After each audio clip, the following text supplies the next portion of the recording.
sa housing loan nga po ninyo. Hanggang 6 million pesos daw yung pwede pong malo ng isang miyembro. Yes po, maximum po of 6 million pesos po ang ating maluluon sa Pag-ibig Fund for house and lot or for kahit lot lang po, pwede pong 6 million din po.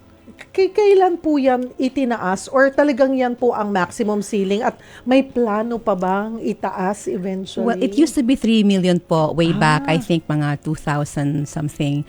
Itinaas po natin siya, I think middle of 20,000. To 2015 to 2020 siguro po.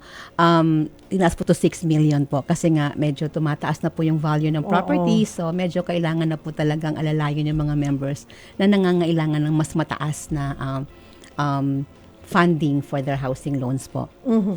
At nasa 20,000 po ang nakinabang po na miyembro dito po sa 28 billion pesos na inilabas na housing loans Yes po. For the first quarter po yun, First quarter pa 20,000. lang yan. As of May po, nakaka 48.67 billion na po ang ating po Wow. napautang. And this, we were able to finance 34,225 members po para po sa kanilang pabahay.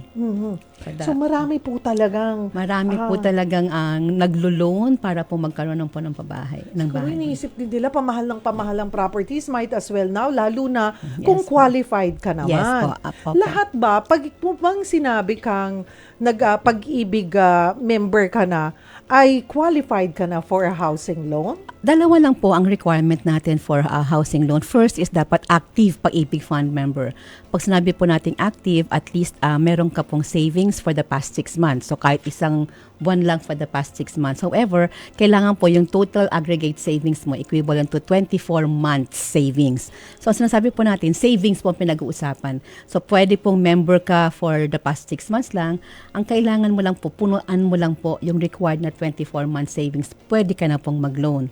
That's one requirement po, member po ng Pag-ibig Fund. And second po, syempre, kailangan may income ka kasi utang po ito, so kailangan po natin bayaran. Ano po yung savings na 24 months? Sabi nyo nga po, okay, kunwari 6 months ka pa lang Opo. na miyembro. So bubunuin mo 24 months. Yes po.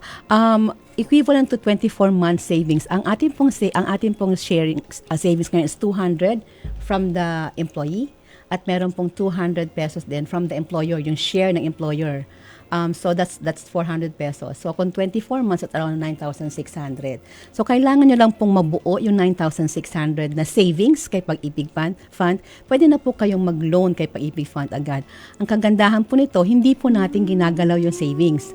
Ang ating pong savings, para po siyang bangko, kumikita po rin po siya kahit ka naglo-loan. So meron ka ng savings, meron ka pang pabahay. So all you have to do is complete the 24-month savings. So kung 6 months po ito na savings, pupunuin mo lang po yung remaining na 18 months para po makapag-loan ka na po kay Pag-ibig Fund under the housing loan po. Kasi iniisip ko, okay, kung nasa 200, tama po ba? 200 pesos? Opo. Kada buwan, Opo.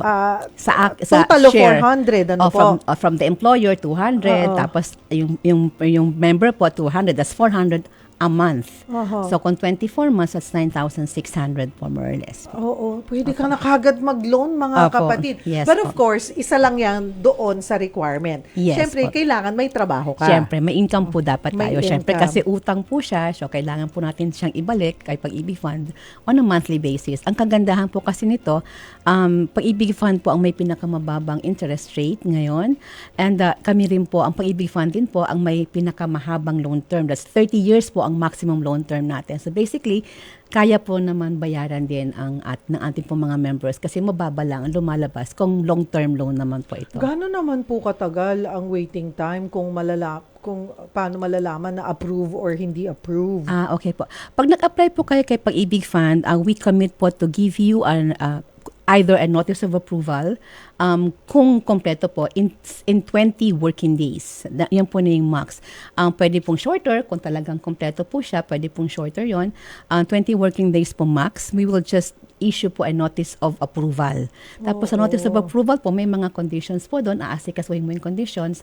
Pagkabalik po ng pag-submit po ng mga conditions na nakalagay sa NOAA, in 7 working days po, pwede na po kami mag-release ng loan proceeds po.